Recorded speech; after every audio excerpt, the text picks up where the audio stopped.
You have reached the voicemail of Hester Print. Hopefully, my voicemail isn't full, but if it is, just stop by and say hi, or something. Leave your message after the sound of the little goat's laugh. Hester, I've called several times and haven't gotten a response. I don't know whether you're in Boston or still at sea. I just boarded the ship in Amsterdam, and I should be there in a few months. Call me back, and keep your wits as if I was with you. Stay close to the colony and mind to yourself until I arrive. Hello, Hester. I like your voicemail. I hope you enjoyed our evening by the river. I know that I enjoyed spending the day with you. I know it's been rough since Mr. Print hasn't shown, but I'm really glad that you've come to Boston. If you need or want anything, let me know, any hour of the day or night. Next time, maybe, we can take a trip to Plymouth to see some of my friends up north, definitely for religious purposes. Meeting up with the other ministers there. I'm sure you would enjoy the weekend away. I'm looking forward to hearing from you soon. Hester, I know you haven't wanted to talk. I just wanted to make sure that you were okay. I can't imagine what you're going through. I wish you would have told me. Maybe I could have done something. But it's too late for that now. However, if you need anything, let me know. I've been apprenticing with midwife, so please call me first. Please.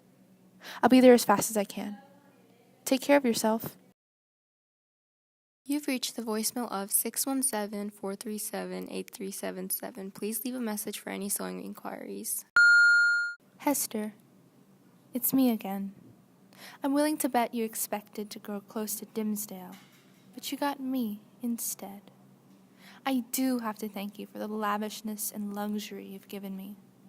So now everyone will know who I am, and you will never be able to forget it.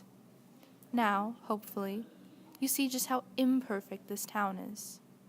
I'm looking forward to, well, the rest of our lives together. Hester, this is your pastor, Dimsdale.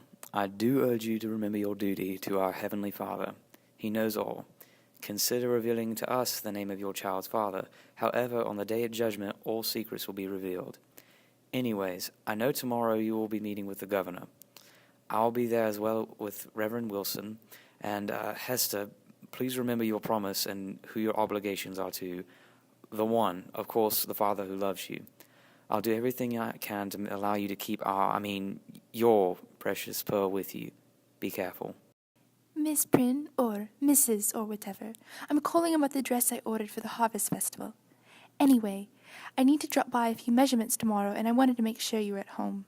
It's not the prison anymore, right? Call me back. Hello, Miss Hester. This is Mistress Hibbins. You were at my residence earlier this afternoon, and I know that I asked you previously. Oh, but will you please come join me in the forest tonight to see the black man?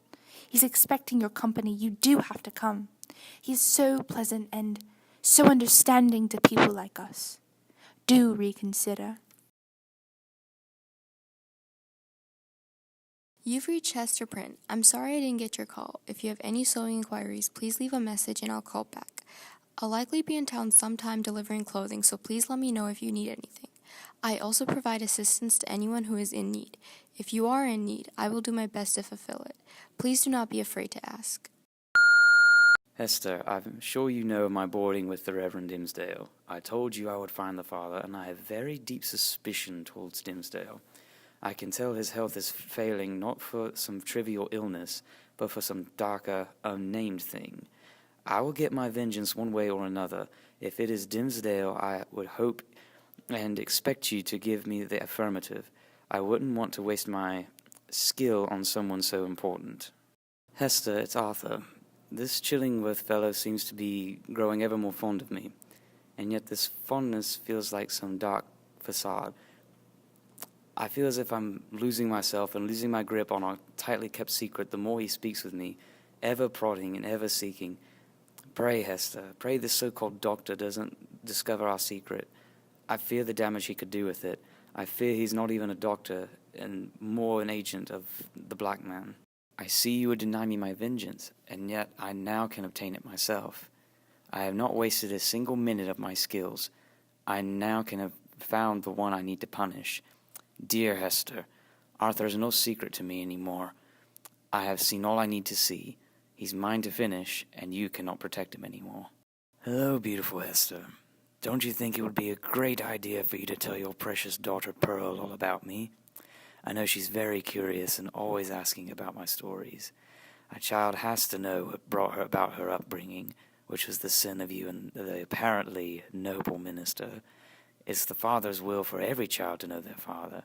Or if you'd rather, I'll do both of you a huge favor and I'll just tell her all myself. I know you're coming to the forest. That would be the best place for you to reveal the stories of me. If you decide against telling her of her and your Scarlet letter's origin, I'll be happy to narrate myself. You have reached the voicemail of the able Hester Prynne. I'm sorry that I can't come to the phone right now, but please leave a message and I'll answer as soon as I can. If you have any sewing requests, please leave a message. However, I might not be able to fulfill your request any longer. Leave a message and I'll get back to you. Hester, you couldn't possibly understand how filled with happiness I am. A trip to Europe is just what I need. I must admit, it's quite ironic. Coming to the New World here in Boston, there seems to be even less freedom than our brothers and sisters have in England. Oh, such liberation I can have even now just thinking of arriving in the Old World. I really wanted to call you about this, as it is already apparent the enemy is on the prowl tempting me. I couldn't take 5 steps without possibly doing some blasphemous or harmful thing to another. Pray the winds bring the ship quickly. I pray it will not be delayed. Hi, little seamstress. I'm calling you so you might be properly prepared for this journey over the waters. You'll need to bring your own rations for the first few days, as we don't want to crack open the food we have until well into the voyage. Be sure to bring your tuppence and shillings, and plenty of it. You'll be paying for a third passenger, which means we can't haul as many profitable goods. Make sure you pass along this news to Mr. Chillingworth, if my mind holds true to its memory. These cold northern waters are so stiff in the air it's hard to think clearly at times. I'll leave you be. Till tomorrow, milady. Hello, Hester. I've just been thinking about how happy we used to be back then, planning our future in the new world. Thinking about starting our family, starting your own sewing business. Those were the good times. But when I found out you went on and started living your own life with another man, I was furious. I did many things I regret, but now that I'm looking back, I realize life was too short for me to have been acting the way I did. It was foolish and selfish, and I'm truly very sorry for all that I caused you, Pearl and Dimmesdale. As I leave this message, I'm in the infirmary. I'm not feeling so well. If anything happens to me, I want to give Pearl all of my land. It's the least I can do. Goodbye, Hester. I always love you. Hello, Mother. It's me, your little Pearl. I know it's been too long since my last visit.